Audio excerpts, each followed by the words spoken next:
सोचिए, क्या हो अगर गुरुत्वाकर्षण, जिसे हम एक फोर्स या शक्ति समझते हैं, वो असल में हो ही ना।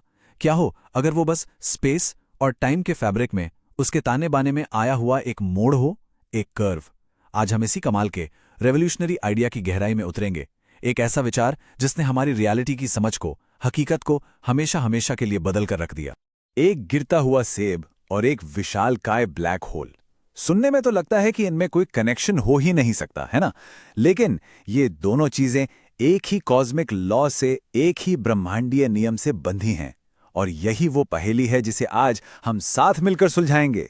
तो चलिए कहानी की शुरुआत वहीं से करते हैं जहां से सब शुरू हुआ, गुरुत्वाकर्षण की हमारी क्लासिकल पारंपरिक समझ से। ये सब शुरू हुआ एक सेब के गिरने से। हाँ, वही मशहूर कहानी। आइजैक न्यूटन ने उस आम सी घटना में कुछ बहुत ही खास देखा। उन्होंने सोचा कि जो फोर्स सेब को जमीन पर खींच रही है, क्या वही फोर्स, वही ताकत चांद को भी अपनी कक्षा में, अपने ऑर्बिट में बनाए हुए है? बस इसी एक सवाल ने जमीन और आसमान को हमेशा के लिए जोड़ दिया। तो न्यूटन के हिसाब से ग्रेविटी एक अनदेखा, अदृश्य धागा था। एक ऐसा धागा जो पूरे ब्रह्मांड में फैला है और हर चीज को एक दूसरे की तरफ खींच रहा है। पर यह धागा आखिर था क्या? ये काम कैसे करता था? ये एक ऐसा सवाल था जिसका जवाब सच कहें तो खुद न्यूटन के पास भी नहीं था। और फिर सदियों बाद एंट्री होती है एल्बर्ट आइंस्टाइन की, एक ऐसा जीनियस जिसने ग्रेविटी को लेकर हमारी पूरी की पूरी सोच को जड़ से हिलाकर रख दिया। आइंस्टीन ने कहा, रुको, ग्रेविटी कोई अदृश्य खिंचाव या पुल नहीं है। उन्होंने एक बिल्कुल नया आइडिया सामने रखा। ग्रेविटी इज ज्योमेट्री, गुरुत्वाकर्षण ज्योमेट्री है। यह स्पेस और टाइम के आकार में आया हुआ एक बदलाव है। मतलब चीजें एक दूसरे की तरफ खिंचती नहीं हैं, बल्कि वो स्पेस टाइम में बने हुए कर्व्स को, उन मोड़ों को फॉलो करती हैं। अच्छा, तो ये स्पेस टाइम क्या बला है? इसे समझना बेहद जरूरी है। आप इसे एक फ्लेक्सिबल, लचीली चादर की तरह समझिए। ये कोई फिक्स बैकग्राउंड नहीं है। ये एक ऐसा फैब्रिक है जिसे भारी चीजें जैसे कि ग्रह या तारे मोड़ सकते हैं, वार्प कर सकते हैं। इसको ऐसे विजुअलाइज कीजिए। मान लीजिए आपके पास एक बड़ी तनी हुई रबर की शीट है। अब आप उसके बीच में एक भारी बोलिंग बॉल रख देते हैं। क्या होगा? शीट बीच में से धंस जाएगी, एक गड्ढा बन जाएगा। अब अगर आप एक छोटा सा कंचा उस शीट के किनारे पर छोड़ें तो वो सीधा जाने की बजाय उस गड्ढे की तरफ लुढ़क जाएगा, है ना? बस यही है ग्रेविटी। धरती स्पेस टाइम में ऐसा ही एक गड्ढा बनाती है और सेब को कोई खींच नहीं रहा, वो तो बस उस गड्ढे में, उस कर्व पर लुढ़क रहा है। अब हम आइंस्टीन की थ्योरी के सबसे अजीब, सबसे माइंड बेंडिंग हिस्से में चलते हैं। एक ऐसी जगह जहां खुद समय भी लगभग ठहर सा जाता है।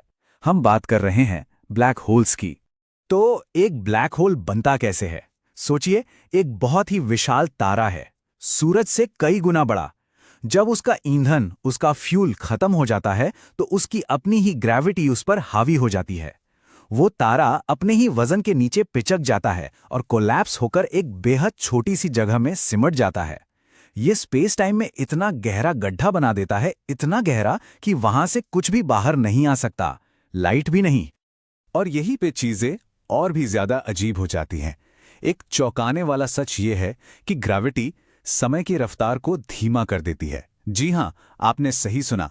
जितनी ज्यादा ग्रेविटी, समय उतना ही धीरे चलेगा। इसे कहते हैं ग्रेविटेशनल टाइम डायलेशन, यानी गुरुत्वाकर्षण से समय का फैल जाना।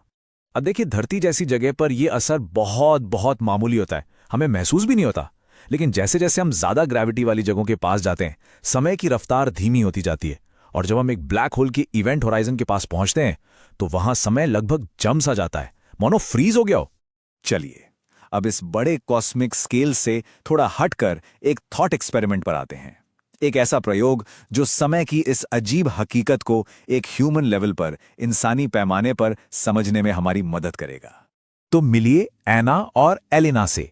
ये दोनों जुड़वां बहनें हैं और जाहिर है दोनों की उम्र भी एक ही है।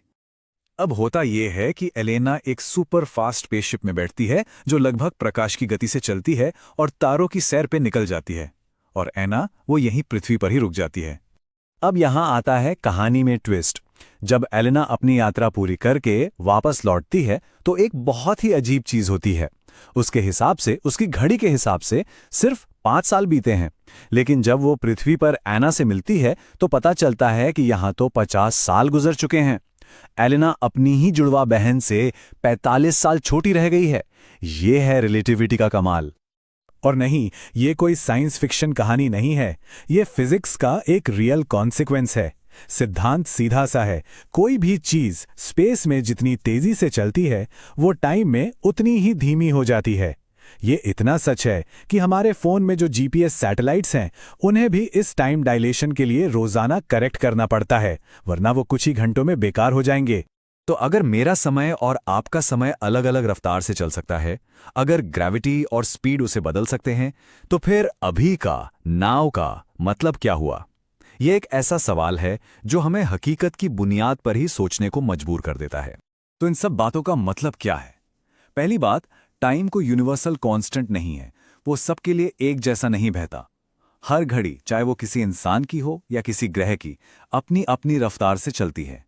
और जैसा हमने देखा, जीपीएस जैसी टेक्नोलॉजी को काम करने के लिए इस सच को मानना पड़ता है। और सबसे बड़ी बात, पूरे ब्रह्मांड के लिए एक सिंगल अभी का आइडिया वो खत्म हो जाता है।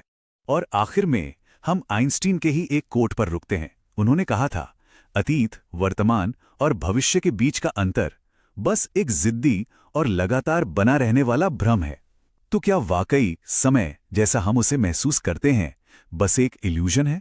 एक ऐसा सवाल जो शायद ब्रह्मांड का सबसे बड़ा रहस्य है।